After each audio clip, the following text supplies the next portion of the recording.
आज चुनाव आयोग ने 5 राज्यों में चुनाव की तारीखों का ऐलान कर दिया।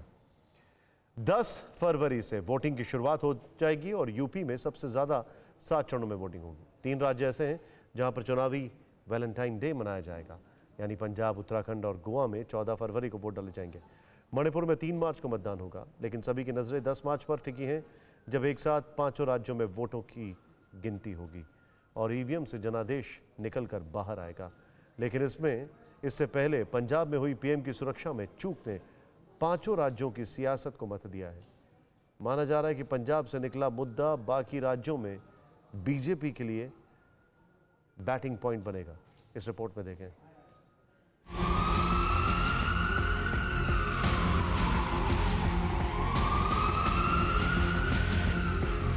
पंजाब की पुण्य धरती पर कांग्रेस के खूनी इरादे नाकाम रहे। थोड़े नेड़े बंदा नहीं कोई आया, कोई नारा नहीं बजया, कोई डड़ा नहीं बज रहा, कोई झरीट नहीं आई, कोई गोली नहीं चली।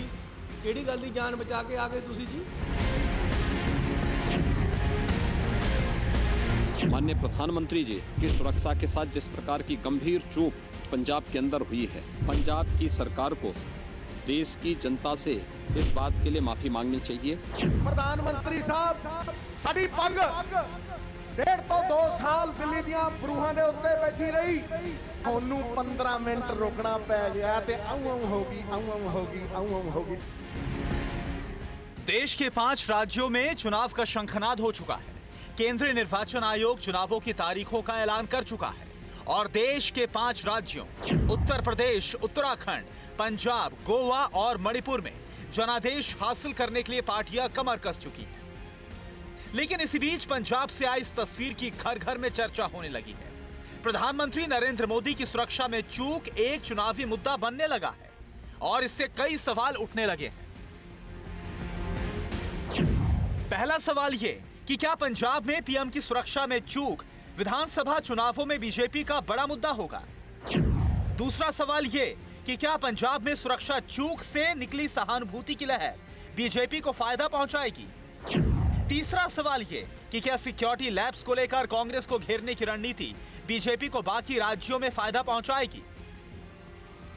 एक्सपर्ट्स मानते हैं कि पंजाब में प्रधानमंत्री की सुरक्षा में हुई चूक के मामले को लेकर बीजेपी जिस तरह से आगे बढ़ रही है, पंजाब की कांग्रेस सरकार को कटघरे में खड़ा कर रही है, उसका बाकी चुनावी राज्यों पर असर पड़ना तय है। 5 राज्यों के चुनाव में यह न सिर्फ राजनीतिक मुद्दा होगा, बल्कि भावनात्मक मुद्दा भी होगा। ये प्रधानमंत्री नरेंद्र मोदी भारतीय जनता पार्टी के लिए सबसे लोकप्रिय नेता है। देश में उसका कदर है, आदर है। इसको पूरा भारतीय जनता पार्टी चुनाव में इसको एक अपना ताश के रूप में व्यवहार करना चाहते हैं। निश्चित तौर पे जहां पे कांग्रेस के साथ सीधा टक्कर है, खासतौर पे पंजाब और गोवा, मणिपुर में भी ये मुद्दा तो यहाँ पे होगा। राजनीतिक पंडित मानते हैं कि सुरक्षा में चूक का मुद्दा उसी दिन सियासत में आ गया था जब फिरोजपुर में फ्लाईओवर पर करीब 20 मिनट तक फंसे रहने के बाद वापस भटिंडा लौटकर प्रधानमंत्री मोदी ने चन्नी सरकार को सख्त संदेश भेजा था। एयरपोर्ट पर वापस लौटकर पीएम ने वहां पर मौजूद अधिकारियों से कहा था, अपने सीएम को धन्यवाद कहना कि मैं भटिंडा एयरपोर्ट तक जिंदा लौट पाया। पीएम के संदेश ने सियासत में गदर मचा दिया। केंद्रीय मंत्रियों से लेकर बीजेपी नेताओं तक ने पंजाब की कांग्रेस सरकार पर ताबड़तोड़ हमले शुरू कर दिए और कांग्रेस की मंशा को कटघरे में खड़ा कर दिया, जिसका चन्नी सरकार को लगातार जवाब देना पड़ रहा है। मैं ये भी कह चुका हूं कि मेरा प्रधानमंत्री है, मेरे से बड़े भी हैं, मेरे लिए आदरणीय भी हैं। मैं यहाँ तक कह चुका हूँ कि मैं अपनी छाती पे गोली खाऊंगा जो उनकी तरफ आएगी, तो अब मैं नस काट के पड़ जाता हूँ कहीं, जब मेरा खून निकल जाए फिर कह देना यार अब ठीक है। क्या है इसमें? ये लस्सी को इतना रिड़का क्यों जा रहा है? आपको अगर आप किस तरफ देश को ले जाना चाहते हो? एक्चुअली क्या है, BJP is in no game. उनकी यहाँ कोई बात नहीं है, वो किसी ना किसी तरह यहाँ प्रेसिडेंट रूल लगाना चाहते हैं। जानकार मानते हैं कि पंजाब में प्रधानमंत्री की सुरक्षा में जो चूक हुई वो वाकई गंभीर मामला है। फिरोजपुर में जिस जगह पर प्रधानमंत्री का काफिला फंसा रहा, वहां से चंद किलोमीटर की दूरी पर पाकिस्तान की सीमा शुरू होती है और ये वो इलाका है जहां पर लगातार पाकिस्तान से आ रहे ड्रोन पकड़े जा रहे हैं, ड्रोन से आ रहे विस्फोटक पकड़े जा रहे हैं। और तो और पीएम की सुरक्षा में चूक के मामले के बाद सतलुज नदी में एक संदिग्ध बोट भी बरामद हुई, जो बताता है कि पीएम की सुरक्षा पर खतरा वाकई बड़ा था। पाकिस्तान के साथ साथ इस मुद्दे के साथ खालिस्तानी आतंकवाद का खतरा भी जुड़ा हुआ है। पाकिस्तान लगातार खालिस्तानी आतंकवाद को बढ़ावा दे रहा है और पीएम के काफिले के फंसने के बाद दूर देशों में बैठे खालिस्तानी आतंकवादियों ने भी धमकी देना शुरू कर दिया। जानकार मानते हैं कि इस मुद्दे पर राजनीति नहीं होनी चाहिए थी, लेकिन चुनाव से पहले ऐसे मुद्दे पर सियासत ना हो यह भी संभव नहीं है। सुरक्षा में चूक के मुद्दे ने बीजेपी को बैटिंग का मौका दे दिया और पंजाब से निकला पाकिस्तान और आतंकवाद का मुद्दा एक बार फिर राष्ट्रवाद की शक्ल में बाहर आ गया, जिसकी गरज पंजाब समेत बाकी राज्यों में भी जरूर सुनाई देगी। इसके लिए निश्चित तौर पे पंजाब में तो कांग्रेस दल थोड़ा सा कटघरे में रहेंगी, क्योंकि जो खबर है कि कांग्रेस अध्यक्ष सोनिया गांधी भी मुख्यमंत्री चांदनी को कहा है कि इसके बारे में ठीक से जांच होना चाहिए, क्योंकि प्रधानमंत्री किसी दल का नहीं देश का होता है।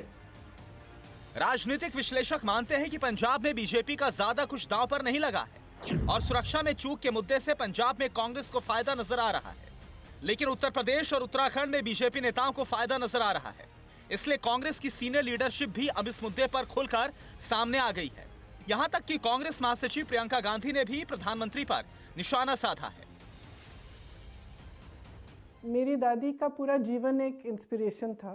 एक बार एक पब्लिक मीटिंग में गए उड़ीसा में, लोग नाराज़ थे उनसे, तो पथराव शुरू हुआ। स्टेज पे बैठी थी, खूब पत्थर फेंके लोगों ने, उनको गुस्सा चढ़ा। खड़ी होकर वो भाषण देने लगी और कहने लगी कि ये जो हुलिगनिज्म है आपका, ये एक्सेप्टेबल नहीं है, जो भी बात कहनी है आप सीधा कहो, इस तरह से पथराव करने की ज़रूरत नहीं है। उसी समय एक बहुत बड़ा पत्थर आया उनकी तरफ और यहाँ पे नाक पे लगा तो पीछे को गिरी। इंस्पायरिंग चीज़ ये है कि रुकी नहीं। इस वेबिनार में प्रियंका गांधी ने अपनी दादी और पूर्व प्रधानमंत्री इंदिरा गांधी की कहानी सुनाई और बताया कि इंदिरा गांधी एक सभा में भाषण दे रही थी, तभी पथराव हो गया, उन्हें एक पत्थर आकर नाक पर लगा। खास बात यह है कि वो पीछे नहीं हटी, फिर से खड़ी हुई और भाषण पूरा किया। कांग्रेस का इशारा प्रधानमंत्री नरेंद्र मोदी की ओर था। प्रियंका गांधी ने इशारों में बताया कि इंदिरा गांधी साहस की मिसाल थी और वो रैली में पत्थर खाकर भी डरी नहीं, जबकि देश के प्रधान को किसानों के बीच भी फंसने से डर लगता है।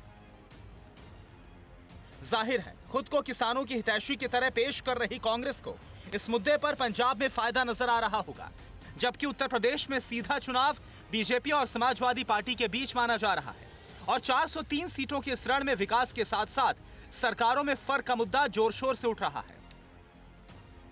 भारतीय जनता पार्टी ने कहा कि जिस समय नोट बंद हो जाएगा उसी समय भ्रष्टाचार खत्म हो जाएगा, काला धन वापस हो जाए, काला धन नहीं होगा। क्या मुझे आप बताओगे क्या उनके उस फैसले से काला धन वापस आ गया? तो इसलिए बहुत सावधान रहिए, भारतीय जनता पार्टी से ज्यादा झूठ बोलने वाली पार्टी कोई नहीं है। 2017 के पहले प्रदेश में दंगे होते थे, पेशेवर दंगाइयों को मुख्यमंत्री आवास में बुला के सम्मानित किया जाता था। सरकार और पुलिस उनके सामने गिड़गिड़ाती थी दंगाइयों के सामने। 2017 के पहले प्रदेश के अंदर